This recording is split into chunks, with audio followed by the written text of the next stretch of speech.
So tonight I asked Kevin, my buddy Kevin from, I met him in Morning Meditation, which is my home group, and I've known him now for, I don't know how long, for maybe a year and a half or something like that. And so, but it's cool because over the course of the past year, since like with COVID and stuff, in our Zoom meeting, we're kind of like Gilligan's Island, you know what I mean? It's like we're marooned and we're all together, and it's like the same rotating cast of 25 people, and every once in a while we get a cameo from somebody, but it's the same people.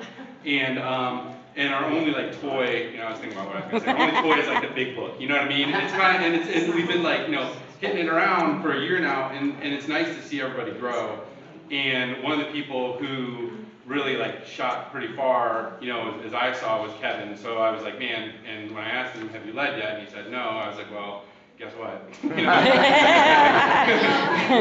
that 12 step? And so anyway, so here's Kevin. So.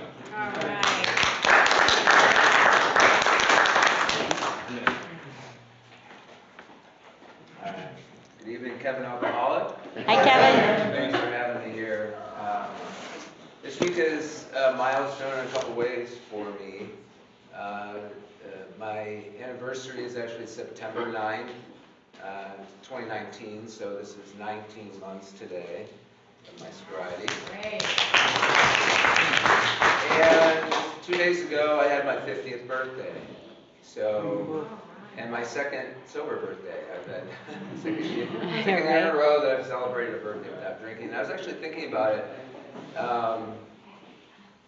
It's sad, but I've had more birthdays where I was drinking than sober. So hopefully that will continue to change and the balance will go the other direction.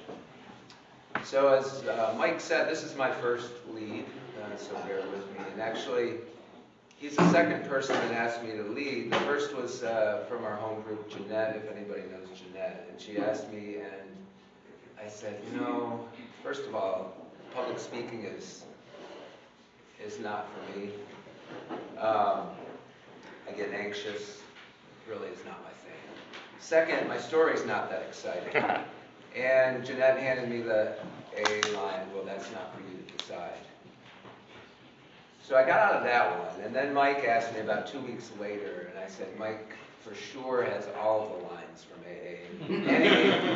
Any excuse I give him, he's going to have a response. So I just said, well, I guess it's time for me to grow up sometime, and I will do it. And one of the things that, and I wouldn't have done this 6 months ago, but one of the things I'm trying to work on, I've lived my life not taking challenges, not taking risks, afraid of failure, and I wouldn't have done this. And so one of the things that I've been working on is just laying it out there, taking a risk, taking a challenge, willing to fail, willing to not be the best. I used to call it perfectionism, but you all taught me that perfectionist is just somebody who's afraid of failing. So here I am, and I'll give it my best. So as I was having this anxiety about talking, about 2 weeks later in one of our morning meetings, Mike is commenting on something, and he happens to bring up the fact that he was giving a lead, and a woman stood up during the meeting and said, "You're full of shit." And I instantly, as a good alcoholic would, made it about myself, and I said, I'm giving a lead. What happens if somebody stands up when I'm giving a lead and tells me I'm full of shit? And so I made sure I knew where the exit was. But as I thought about it, I made sure that, this is my story. These are my feelings. If I'm honest and sincere, how can I be full of shit? So in fact, that's what you told me on the way. Just be honest and sincere. Exactly right. So that's what I'll try to do, and we'll go from there. The one thing about AA that you can't, we've all, talked about myself, we know how to lie, we know how to be dishonest, we know how to be charming.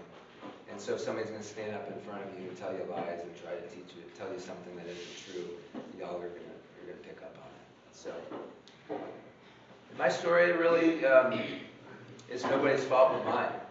A lot of stories start differently. Mine starts with my family and about as textbook of a good family as possible. 2 parents, stayed married, we went to church, dad had a job, no alcohol in the family, in the house. It wasn't they were against alcohol, just didn't, it wasn't their thing. Holidays they would drink, they'd have wine here and there, beer with the buddies, but it was never anything that was a problem. I didn't come home to drinking. I didn't come home to abuse. My parents came to every sports event. They supported me in school. So I can't blame my past. I can't blame it. It's all on me. And I went through high school doing well, got good grades, played sports, had friends, did all the things you're supposed to do. And I, of course, had issues. I didn't always feel like I had fit in or self-esteem, but what teenager doesn't have self-esteem problems? I went to college and did the college thing, so I thought, and that is, study and drank when you weren't studying. We binge drank like you wouldn't believe, and I surrounded my people that like to drink. And when I started to experience that alcohol in college, I liked it. It was good. And looking back now, I see that relationship I had with alcohol was abnormal from day one. So when did I become an alcoholic? From day I was born an alcoholic. It was just a matter of getting alcohol into my system and realizing that my system liked it and my system wanted more. And it started as healthy fun with college kids, but I didn't stop. When the other kids would say, oh, that was enough, no, I kept drinking until all the drinks were gone. Or I was asleep or passed out or something. Didn't really get into trouble. Say I managed to, sitting around and telling stories about the crazy crap that we did. Well, it's amazing no one died or went to jail at that point. But that was the beginning of my unhealthy relationship with drinking. After college, I, believe it or not, went on to medical school and did well in medical school. And this is where my relationship with alcohol changed to one, and I'm going to call it one of, and for lack of a better way of saying it, a fantasy. Meaning I would set dates with alcohol. It would be on the calendar. I have a test this day, and after my test, I'm going to go home and get drunk. Or after, it was all scheduled, but it was always something to look forward to. It was always some hope that I can escape reality for a little bit, and I knew the time and when, and it was well planned out. And I made it through medical school with mine, got married, moved to the Canton area, started a family, had a good practice working, and still always that fantasy of when I can get drunk. Who we're going out with made sure that they were drinkers too. What restaurants we went to made sure they had a good beer list. Those are the ways I would plan and plot, and this fantasy kept growing in my mind. And I kind of liken it to an affair. Now, I've never had an affair, but I imagine it's sort of the same way, that the anticipation, the build-up, the flirtation, the thinking about it, the fantasy of it, and leading to eventually that activity. Maybe the activity is somewhat of a letdown. And then there's the lies and the cover-up and the hiding. That's how drinking was for me. I had 2 lives. I had my professional life, where I was this guy that goes to work, makes money, and has everything right, but I had this other side of me that really liked the alcohol, really liked the drinking. And so I got good at lying, and good at sneaking around, and good at cheating on my family with this other thing, cheating on my God with this other God. The balance was starting to tip. It was starting to tip, and that was more of a priority than the rest of my life. The rest of my life, that was good. And I did all kinds of things. And I talked about putting it on the calendar. I managed to run 3 marathons, and I would go out and do my long runs on a Saturday, and I knew Saturday night was my day I could drink. Friday night I didn't drink because I had to run 14, 16, 18 miles the next day. But Saturday night, boy, and the day after a marathon, boy, it's on. And I could manage to do all these things and still have a very unhealthy situation with alcohol. Then something changed, and I'm not going to blame, and I'm not trying to blame my problems on this, but I'll explain what I mean. I developed cancer, and it was oral cancer. I ended up having surgery, part of my tongue removed, had trouble speaking, couldn't swallow, radiation times 32 times, chemotherapy, and off work for several weeks. And that's when my drinking really escalated. And it wasn't because I was sad, depressed, upset about it. It was because I had free time. I wasn't working.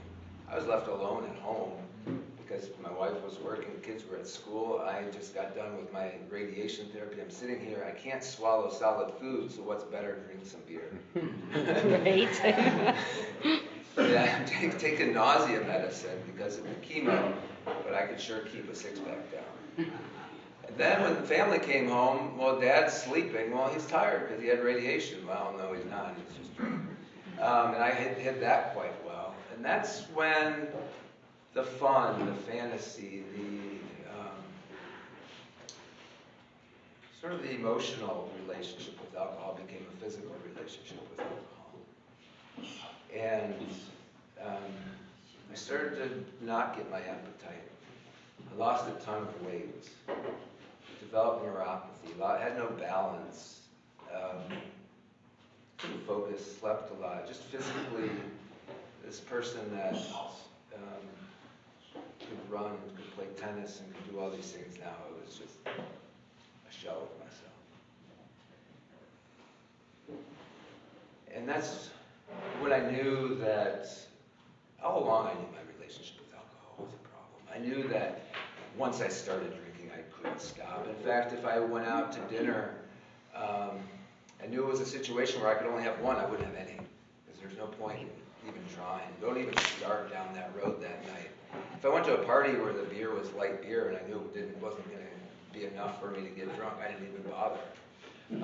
That kind of thing. But now I had physical. I was starting to have to drink to feel normal. I have to drink to stop shaking. My caloric intake was less than 500 calories. I mean, that was just a mess. And I knew I was a mess. In fact, I went to a healing service at my church shortly after I completed all my chemotherapy and radiation. And when I went up in front of the priest to get healed, I didn't ask to be healed from cancer. I asked God to take away this tormenting obsession I had with alcohol. If I was going to die of cancer, I was going to die of cancer, but I was tired of dealing with this obsession. And that's when I started praying. I prayed daily, and I've talked to other people about this. Every day I prayed, God, please take this away from me.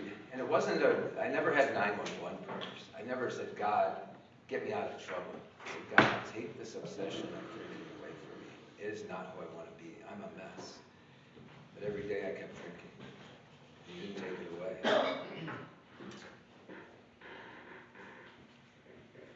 Finally, after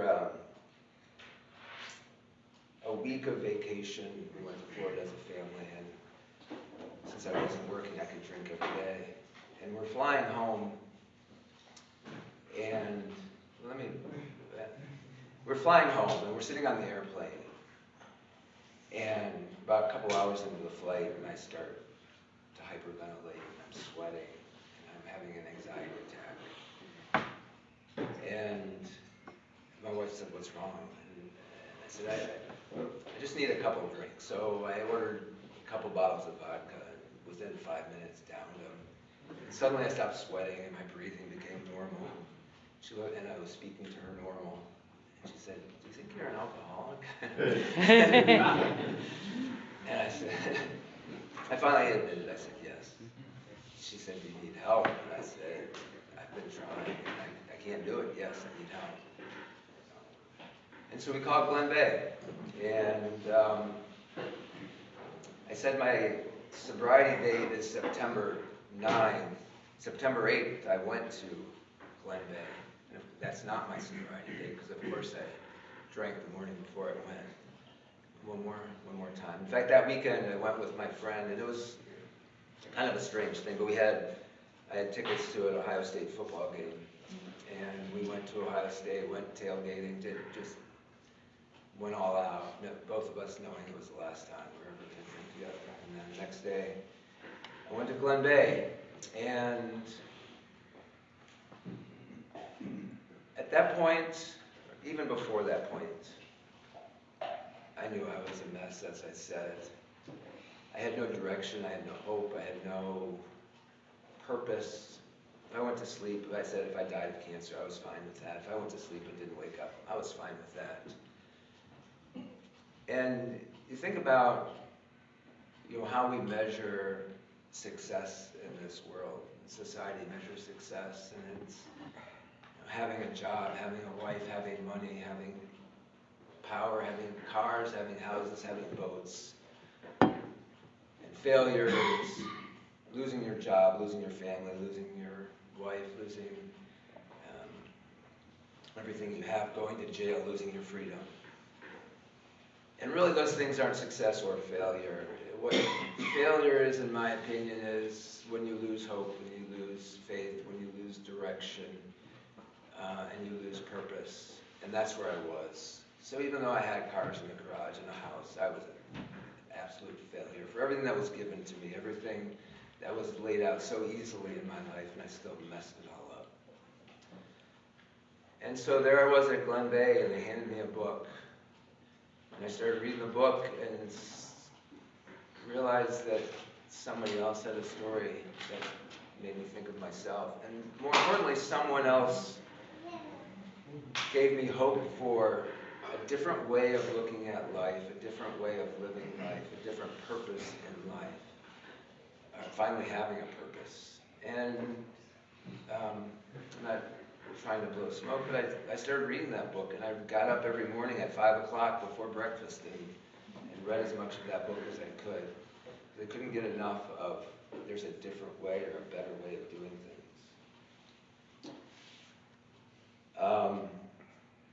And that's where I ended up with AA. After Glen Bay, I started coming to meetings, and God works in our lives in a funny way. I picked our morning meditation group because it's close to where I work, and it was at a good time.